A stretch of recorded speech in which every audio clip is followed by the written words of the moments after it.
Israel மீது hypersonic ஏவுகணை தாக்குதல். முக்கிய ராணுவ தளங்களை தாக்கிய ஏமன் ஹவுதி படை.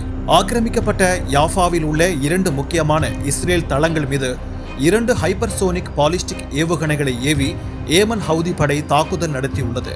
ஏமன் தலைநகரான சனா மற்றும் ஹொட்டேடா மீது இஸ்ரேல் ஆக்கிரமிப்பு படை தாக்குதல் நடத்தியது. இதற்கு பதிலடி கொடுக்கும் விதமாக ஏமன் ஹவுதி படை இந்த தாக்குதலை நடத்தியுள்ளது. ஏமனில் உள்ள ஹவுதி தளங்களை இஸ்ரேல் தாக்கியுள்ளது.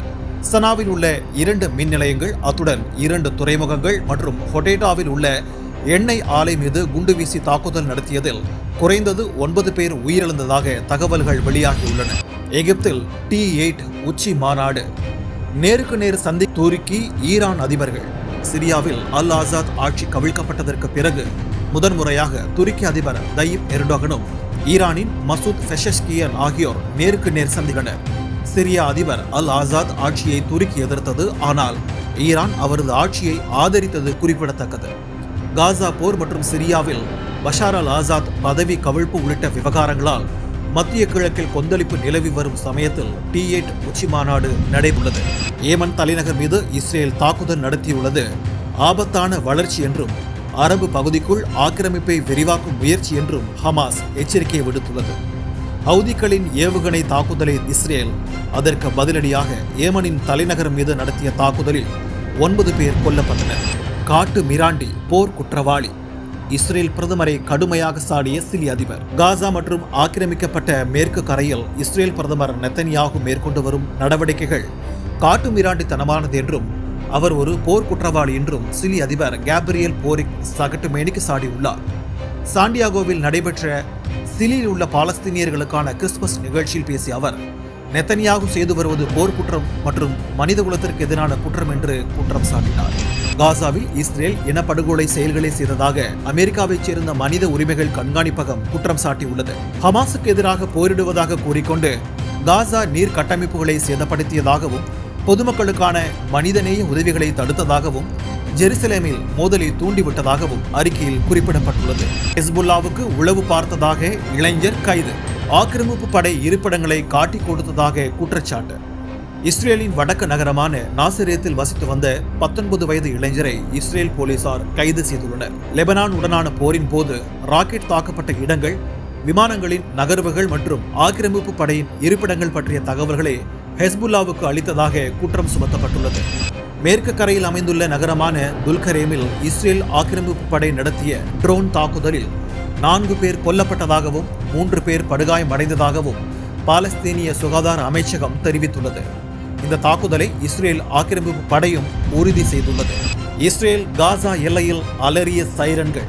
காசாவில் இருந்து இஸ்ரேலிய வான்வெளிக்குள் ஊடுருவிய ட்ரோனை இஸ்ரேலின் விமானப்படை தடுத்து நிறுத்தியதாக இராணுவம் அறிவித்துள்ளது. ட்ரோன் தாக்குதலால் யாருக்கும் காயம் ஏற்படவில்லை என்று அறிவித்துள்ள போதும் காசா எல்லைக்கு அருகில் 45 நிமிடங்களுக்கு சைரன்கள் ஒலித்ததாக தகவல் வெளியாகியுள்ளது. சிரியாவின் புதிய அரசுடன் புதின் பேச்சுவார்த்தை. சிரியாவில் நடந்த சம்பவங்களால் ரஷ்யா தோல்வி அடைந்து விடவில்லை என்றும் அங்கு ரஷ்யா தனது இலக்கை அடைந்து விட்டதாகவும் ரஷ்ய அதிபர் விளாடிமிர் புதின் தெரிவித்துள்ளார். டமாஸ்கஸில் உள்ள புதிய ஆட்சியாளர்களுக்கு அங்குள்ள ரஷ்யாவின் இராணுவ தளங்கள் குறித்து மாஸ்கோ ஒரு ஒப்பந்தத்தை முன்மொழிந்துள்ளதாக அவர் தெரிவித்துள்ளார். டெல் அவீவ் மீது ஏவுகணை தாக்குதல். அதிகாலையிலேயே இஸ்ரேல் முழுவதும் அலறிய சைரன்கள். இஸ்ரேலால் ஆக்கிரமிக்கப்பட்ட மத்திய பாலஸ்தீனம் மீது ஏமன் ஹவுதி படை ஏவுகணை தாக்குதல் நடத்தியுள்ளது. இதனால் டெல் அவீவ் முழுவதும் அதிகாலை 2:37 மணிக்கே சைரன்கள் அலறத் தொடங்கின. ஏவுகணையை தடுக்க முயன்ற இஸ்ரேல் ஆக்கிரமிப்பு படையின் முயற்சி தோல்வியில் முடிந்ததாகவும் இதனால் ஏவுகணை டெல் அவீவ் நகராட்சிக்கு கிழக்கே உள்ள ராமத் கான் நகர குடியிருப்பு கட்டிடத்தை தாக்கியதாகவும் தகவல்கள் வெளியாகியுள்ளன. நெட்சரின் பாதையில் ராக்கெட் தாக்குதல். சுற்றி வளைக்கப்பட்ட இஸ்ரேல் ஆக்கிரமிப்பு படை. நெட்சாரிம் பாதையில் உள்ள இஸ்ரேலின் ஆக்கிரமிப்பு படையின் கட்டளை மற்றும் கட்டுப்பாட்டு மையத்தை ராக்கெட்டுகளை பயன்படுத்தி தாக்கியதாக ஹமாஸ் அறிவித்துள்ளது. வடக்கு காசாவில் ஹமாஸின் இராணுவ பிரிவைச் சேர்ந்த அல் கசாம் போராளிகள் மற்றும் இஸ்லாமிய ஜிஹாத் இயக்கத்தின் இராணுவ பிரிவான அல் குத்ஸ் படைப்பிரிவும் இஸ்ரேல் ஆக்கிரமிப்பு படையை சுற்றி வளைத்து தாக்குதல் நடத்தி வருகின்றன. ஜபாலியாவின் மேற்கில் உள்ள அபு ஷராக், ரவுண்டானா மற்றும் மத்திய பகுதிகளில் நடந்து வரும் தாக்குதல்கள் இஸ்ரேல் படையை நிலைகுலைய வைத்துள்ளது. கிறிஸ்தவர்களுடன் அன்பை பகிரும் இஸ்லாமியர்கள் லெபனானில் களை கட்டிய கிறிஸ்துமஸ் மார்க்கெட். இஸ்ரேலுடனான போர் நிறுத்தத்திற்கு பிறகு லெபனான் முதல் முறையாக கொண்டாட்டத்திற்கு தயாராகி வருகிறது. கிறிஸ்துமஸ் பண்டிகையை முன்னிட்டு ஜெபீல், பெய்ரூட் முதல் பெய்ரூட் வரை அமைக்கப்பட்டுள்ள கிறிஸ்துமஸ் மார்க்கெட்டுகளில் மக்கள் உற்சாகத்துடன் வலம் வருவதை காண முடிகிறது. இந்த சந்தைகள் கிறிஸ்தவர்கள் மற்றும் இஸ்லாமியர்கள் தங்களது அன்பு மற்றும் மகிழ்ச்சியை வெளிப்படுத்தும் இடமாக மாறியுள்ளது. சிரியா தலைநகரான டமாஸ்கஸை லெபனானுடன் இணைக்கும் முக்கிய நெடுஞ்சாலையில் இருந்து வெறும் 12 கிலோமீட்டர் தொலைவில் மட்டுமே இஸ்ரேலிய ஆக்கிரமிப்பு படைகள் இருப்பதாக தகவல் வெளியாகியுள்ளது. கோலன் குன்றுகளை ஆக்கிரமித்துள்ள இஸ்ரேல் படை மெல்ல மெல்ல சிறிய நிலப்பரப்பை ஆக்கிரமித்து வருவதாகவும் செய்திகள் வெளியாகி வருகிறது. அயர்லாந்துடனான உறவில் விரிசலா? இஸ்ரேல் வெளியுறவுத்துறை அமைச்சர் விளக்கம். நடப்பு ஆண்டின் தொடக்கத்தில் அயர்லாந்து பாலஸ்தீனத்தை அங்கீகரித்தது. இதனால் இஸ்ரேல் அயர்லாந்து இடையிலான ராஜதந்திர உறவுகளில் விரிசல் ஏற்பட்டுள்ளது. ஆரம்பத்தில் இதனை வெளிக்காட்டாமல் இருந்த இஸ்ரேல் பிரதமர் பெஞ்சமின் நெத்தன்யாகு சமீபத்தில் டப்ளினில் உள்ள இஸ்ரேல் தூதரகத்தை மூட உத்தரவிட்டார். ஆனால் இந்த நடவடிக்கை தற்காலிகமானது என்றும் அயர்லாந்துடனான உறவை இஸ்ரேல் துண்டிக்கவில்லை என்றும் இஸ்ரேலிய வெளியுறவு மந்திரி கிடியோன் சார் தெரிவித்துள்ளார். 2030 இஸ்ரேலுக்கு காத்திருக்கும் ஆபத்து. 1,00,000 ஆக்கிரமிப்பு வீரர்கள் முடங்கி போக வாய்ப்பு. 2030க்குள் 1,00,000 இஸ்ரேல் வீரர்கள் மாற்றுத்திறனாளிகளாக மாறக்கூடும் என அந்நாட்டைச் சேர்ந்த இணையதளம் செய்தி வெளியிட்டுள்ளது. 60% ஆக்கிரமிப்பு படை வீரர்கள் மனநலக் கோளாறுகளால் பாதிக்கப்பட்டிருப்பதாகவும் தெரிவிக்கப்பட்டுள்ளது. லெபனானை ஆக்கிரமிக்க ஆரம்பித்த இஸ்ரேல். தெற்கு லெபனானில் சட்டவிரோத குடியேற்றங்கள் அமைப்பு. லெபனான் எல்லைக்குள் கூடாரங்களை அமைத்து குடியேறியுள்ள இஸ்ரேலியர்கள் நிலத்தின் மீது உரிமை கோருவது முதல் முறையாக உறுதிப்படுத்தப்பட்டுள்ளது. தெற்கு லெபனானில் சட்டவிரோதமாக குடியேறியவர்கள் இந்த நிலம் எங்களுடையது என்ற வாசகத்துடன் கூடிய பதாகைகளை கையில் வைத்திருக்கும் படங்கள் வைரலாகி வருகின்றன. எகிப்து விரையும் ஹமாஸ் பிரதிநிதிகள். காசா நிர்வாக குழு குறித்து எகிப்து அதிகாரிகளுடன் ஆலோசனை. காசா பகுதிகளை நிர்வகிப்பது தொடர்பான சமூக ஆதரவு குழுவை அமைப்பது குறித்து ஆலோசிப்பதற்காக ஹமாஸ் பிரதிநிதிகள் எகிப்து செல்ல உள்ளனர். கெய்ரோவில் 2 நாட்கள் நடைபெறவுள்ள ஆலோசனையில் காசாவைச் சேர்ந்த 10 முதல் 15 தொழில்நுட்ப வல்லுநர்கள் இடம்பெறுவார்கள் என அறிவிக்கப்பட்டுள்ளது. பாலஸ்தீன ஜனாதிபதி மஹ்மூத் அப்பாஸ் எகிப்திய அதிகாரிகளுடன் ஆலோசனையில் ஈடுபடுவார் என எதிர்பார்க்கப்படுகிறது. மேற்கு கரையில் சட்டவிரோத ஆக்கிரமிப்பு. இஸ்ரேலுக்கு ஐநா கடும் கண்டனம். காசா போர் நிறுத்த ஒப்பந்தம் நீண்ட காலமாக நிலுவையில் இருப்பதாகவும் பாலஸ்தீன மக்கள் மீது இஸ்ரேல் நடத்தி வரும் தாக்குதல்களை எந்த வகையிலும் நியாயப்படுத்த முடியாது என்றும் மத்திய கிழக்கிற்கான ஐநாவின் உதவி பொதுச் செயலாளர் கலீத் கியாரி தெரிவித்துள்ளார். கிழக்கு ஜெருசலேம் உட்பட மேற்கு கரையில் உள்ள அனைத்து இஸ்ரேலிய குடியேற்றங்களும் சட்டவிரோதமானது என்றும் ஐநா தீர்மானங்களை அப்பட்டமாக மீறும் செயல் என்றும் கண்டித்துள்ளார். காசாவில் 2 கட்டங்களாக போர் நிறுத்தம். பணைய கைதிகள் விடுவிப்பு குறித்த முழு விபரம் வெளியானது. காசாவில் 2 கட்டங்களாக போர் நிறுத்தத்தை செயல்படுத்த திட்டமிட்டுள்ளதாக பாலஸ்தீனத்தைச் சேர்ந்த மூத்த அதிகாரி ஒருவர் தெரிவித்துள்ளார். அதன்படி முதல் கட்டத்தில் பெண்கள், குழந்தைகள், முதியவர்கள் மற்றும் இஸ்ரேலிய பெண் இராணுவத்தினர் விடுவிக்கப்பட உள்ளனர். பாலஸ்தீனிய கைதிகளின் விடுதலை, பொது உட்கட்டமைப்பை மீட்டெடுத்தல், காசாவின் கிழக்கு பகுதியிலிருந்து ஆக்கிரமிப்பு படை பின்வாங்கல் ஆகியவை அடங்கும். 2ஆம் கட்டத்தில் முழுமையான பின்வாங்கல் மற்றும் போர் நிறுத்தம் அமலாக்கப்பட உள்ளது. இஸ்ரேல் பேருந்து மீது துப்பாக்கிச் சூடு. அத்துமீறி நுழைய முயன்றவர்களுக்கு ஹமாஸ் பதிலடி. மேற்கு கரையின் நப்லஸ் அருகே இஸ்ரேலியர்கள் சென்ற பேருந்து மீது துப்பாக்கிச் சூடு நடத்தப்பட்டது. எந்தவித முன் அனுமதியும் இன்றி பாலஸ்தீனிய ஆணையத்தின் கட்டுப்பாட்டில் உள்ள பகுதிக்கு செல்ல முயன்ற பேருந்து மீது ஹமாஸ் துப்பாக்கிச் சூடு நடத்தியிருக்கக்கூடும் என்று தகவல்கள் வெளியாகியுள்ளன. ஹிஸ்புல்லாவுடனான போர் நிறுத்த ஒப்பந்தத்தை மீறிய இஸ்ரேல். லெபனானில் 248 முறை அத்துமீறியது அம்பலம்.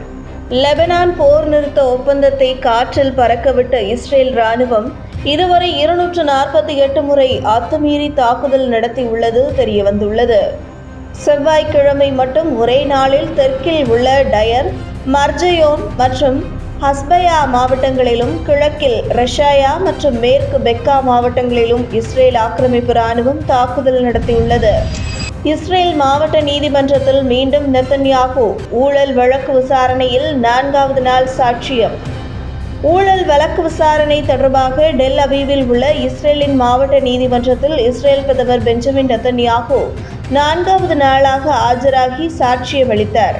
கடந்த வாரம் விசாரணை ரத்து செய்யப்பட்ட நிலையில் மீண்டும் இன்று ஆஜரானார். காசா போரில் இஸ்ரேல் பக்கம் நிற்கும் ஐரோப்பிய ஒன்றியம்.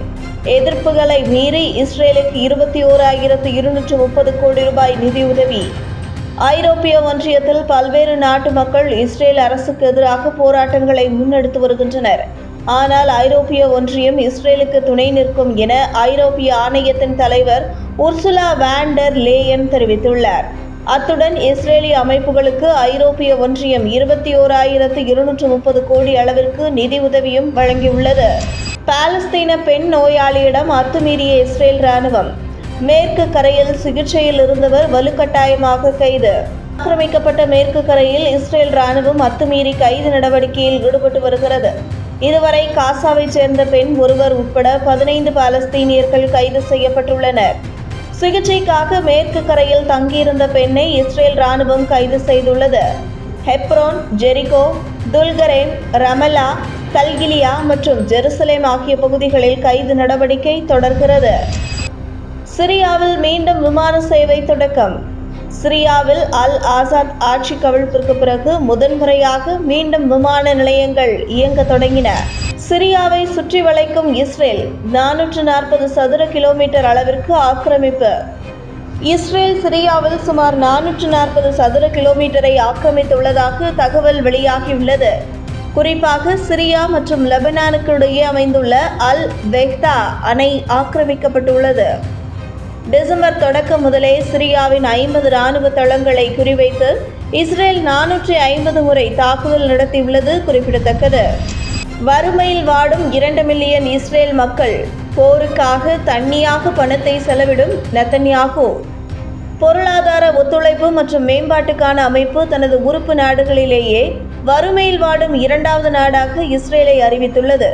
இந்நாட்டில் 2 மில்லியன் மக்கள் வறுமை கோட்டிற்கு கீழ் வசித்து வருவதாகவும் இதில் 20.7% குழந்தைகள் மற்றும் 12.8% வயதான குடிமக்களும் அடங்குவார்கள். காசா போர் நிறுத்த ஒப்பந்தத்தில் முன்னேற்றம். இஸ்ரேலுடன் தீவிர பேச்சுவார்த்தையில் சவுதி அரேபியா. பாலஸ்தீன அரசை வெளிப்படையாக இஸ்ரேல் அங்கீகரிக்க வேண்டும் என்ற கோரிக்கைக்கு பதிலாக இஸ்ரேலுடன் இணைந்து அமைதியுடனும் பாதுகாப்புடனும் வாழும் சாத்தியமான மற்றும் ஜனநாயக சுதந்திரமான பாலஸ்தீனிய அரசை உருவாக்குவது குறித்து இஸ்ரேலிடம் கோரிக்கை வைத்துள்ளார். இந்த விவகாரத்தில் இஸ்ரேல் சற்றே இறங்கி வந்துள்ளதால் விரைவில் காசா போர் நிறுத்த ஒப்பந்தம் இறுதியாகும் என எதிர்பார்க்கப்படுகிறது. பாலஸ்தீனத்தை இஸ்ரேல் ஆக்கிரமித்துள்ளது சட்டவிரோதமானது. ஐநாவில் இஸ்ரேலுக்கு எதிராக தீர்மானம் நிறைவேற்றம். இஸ்ரேலின் ஆக்கிரமிப்பு மற்றும் காலனித்துவ நடவடிக்கைகளை உலகளவில் நிராகரிக்கக்கூடிய தீர்மானம் ஐநா சபையில் அரங்கேறியது. இந்த தீர்மானத்திற்கு 172 நாடுகள் ஆதரவு தெரிவித்துள்ள நிலையில் இஸ்ரேல், அமெரிக்கா, மைக்ரோனேஷியா, அர்ஜென்டினா, பாரகுவே மற்றும் பப்புவா நியூகினியா ஆகிய 7 நாடுகள் எதிர்ப்பு தெரிவித்தன.